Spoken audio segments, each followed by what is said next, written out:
Hi friends, ഞാനിന്ന് വന്നിട്ടുള്ളതൊരു cooker അപ്പത്തിൻ്റെ റെസിപ്പിയുമായിട്ടാണ്. വളരെ എളുപ്പത്തിൽ നമുക്കിത് തയ്യാറാക്കി എടുക്കാൻ പറ്റും.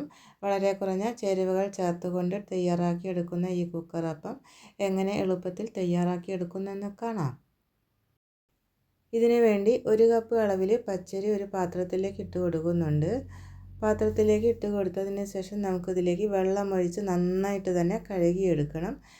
കഴുകിയെടുത്തതിന് ശേഷം നമ്മളിതിലേക്ക് വെള്ളം ഒഴിച്ച് കൊടുത്തതിന് ശേഷം 4 മണിക്കൂർ ഇത് അടച്ച് വെക്കണം. കുതിർന്ന് കിട്ടാൻ വേണ്ടിയിട്ടാണ് അടച്ച് വെക്കുന്നത്. നമ്മളത് 4 മണിക്കൂറിന് പകരമായിട്ട് രാത്രി വെള്ളത്തിൽ ഇട്ട് വെച്ചതിന് ശേഷം രാവിലെ എടുത്തിട്ട് നമുക്കിത് അപ്പം ഉണ്ടാക്കി എടുക്കാവുന്നതാണ്. ഇനി നമുക്ക് തുറന്ന് നോക്കാം.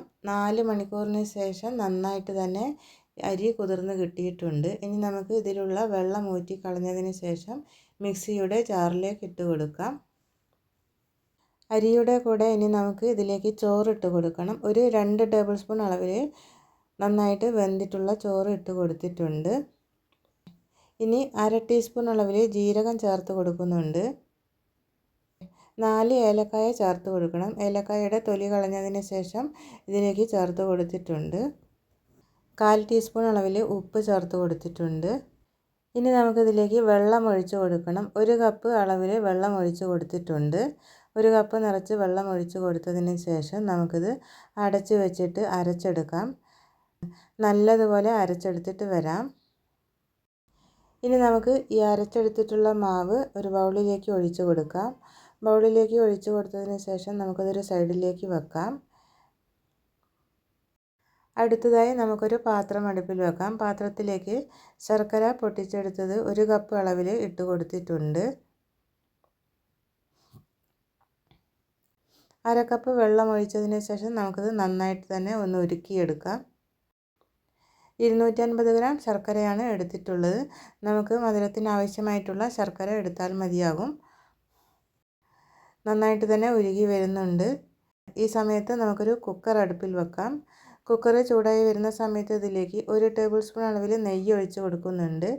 1 ടീസ്പൂൺ അളവിൽ വെളിച്ചെണ്ണയും കൂടി ഇതിലേക്ക് ഒഴിച്ച് കൊടുത്തതിന് ശേഷം നമുക്കതൊന്ന് ചൂടാക്കി എടുക്കാം. ചൂടായി വരുന്ന സമയത്ത് നെയ്യും വെളിച്ചെണ്ണയും നന്നായിട്ട് ചൂടായി വരുന്ന സമയത്ത് നമുക്കിതിലേക്ക് 2 ടേബിൾ സ്പൂൺ അളവിൽ തേങ്ങ ചെറുതായിട്ട് അരിഞ്ഞെടുത്തത് ഇതിലേക്ക് ഇട്ട് കൊടുക്കുന്നുണ്ട്.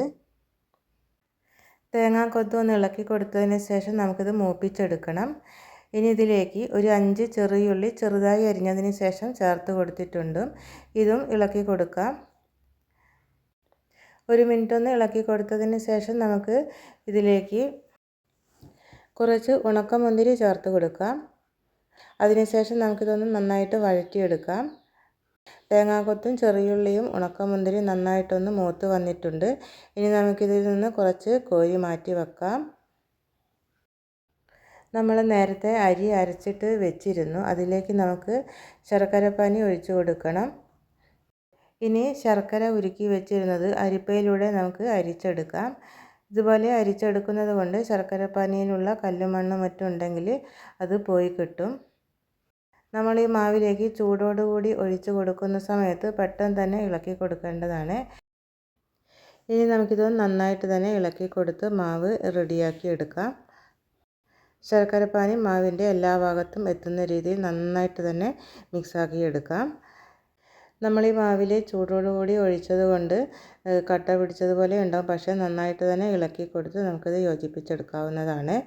അപ്പോൾ നമ്മുടെ മാവ് റെഡിയായിട്ടുണ്ട്. ഇനി നമുക്കിതിലേക്ക് 1/2 ടീസ്പൂൺ അളവിൽ ബേക്കിംഗ് സോഡ ചേർത്ത് കൊടുക്കാം. നന്നായിട്ടൊന്ന് ഇളക്കി കൊടുക്കാം. അപ്പത്തിനുള്ള മാവ് തയ്യാറാക്കി എടുത്തു. ഇനി നമുക്കിത് കുക്കറിനകത്തേക്ക് ഒഴിച്ചു കൊടുക്കാം. കുക്കറിലേക്ക് ഒഴിച്ചു കൊടുത്തതിന് ശേഷം നമുക്ക് നേരത്തെ മാറ്റി വെച്ചിരുന്ന തേങ്ങാക്കൊത്ത് ഇതിലേക്ക് ഇട്ട് കൊടുക്കാം. ഇതിൻ്റെ മുകളിലായിട്ട് വിതറി കൊടുത്തതിന് ശേഷം നമുക്കിത് അടച്ച് വെക്കാം. അടച്ച് വെച്ചതിന് ശേഷം തീ ഹൈ ഫ്ലെയിമിൽ വെച്ചിട്ട് ഒരു 2 മിനിറ്റ് സമയം നമുക്ക് വേവിച്ചെടുക്കാം. അതിനുശേഷം ഇതുപോലെ സ്റ്റീം വരുന്നത് കാണാം. ആ സമയത്ത് തീ ലോ ഫ്ലെയിമിലേക്ക് മാറ്റി വെക്കണം. ഒരു 15 മിനിറ്റ് കൊണ്ട് തന്നെ നമ്മുടെ അപ്പം റെഡിയായി കിട്ടുന്നതാണ്. കുക്കറിൻ്റെ അടപ്പ് തുറന്നതിന് ശേഷം നമുക്കൊരു സ്റ്റിക്ക് വെച്ച് ഇതുപോലെ ഒന്ന് കുത്തി നോക്കാം. ഈ സ്റ്റിക്കിൽ ഒട്ടിപ്പിടിച്ചിട്ടില്ലെങ്കിൽ നമുക്ക് വെന്തിട്ടുണ്ടെന്ന് മനസ്സിലാക്കാം. തീ ഓഫ് ചെയ്തതിന് ശേഷം നമുക്കിതൊരു 10-15 മിനിറ്റ് തണുക്കാൻ വേണ്ടി മാറ്റി വെക്കണം. അതിനുശേഷം മാത്രമേ കുക്കറിനകത്ത് നിന്നും ഇത് പുറത്തെടുക്കാൻ പാടുള്ളൂ. ഇനി നമുക്കിതൊന്ന് മുറിച്ച് നോക്കാം. നല്ലതുപോലെ സോഫ്റ്റായിട്ടുള്ളൊരു കുക്കറപ്പമാണ്. നല്ല രുചിയാണിത് കഴിക്കാനായിട്ട്. അപ്പോൾ നിങ്ങളും ഇത് ഉണ്ടാക്കി നോക്കണം. നിങ്ങൾക്ക് ഈ റെസിപ്പി ഇഷ്ടമായെന്ന് വിചാരിക്കുന്നു. ഇഷ്ടമാവുകയാണെങ്കിൽ പ്ലീസ് ഒന്ന് സബ്സ്ക്രൈബ് ചെയ്യണേ. ഈ ചാനൽ ആദ്യമായിട്ടാണ് നിങ്ങൾ കാണുന്നതെങ്കിൽ ഈ വീഡിയോ പ്രസൻറ്റ് ചെയ്യുന്നത് ഇഷ്ടമാവുകയാണെങ്കിൽ ഫാമിലി ഫ്രണ്ട്സിനൊക്കെ ഒന്ന് ഷെയർ ചെയ്ത് കൊടുക്കുക. അടുത്ത നല്ലൊരു റെസിപ്പി വരുന്നത് വരെ ബൈ. Thanks for watching.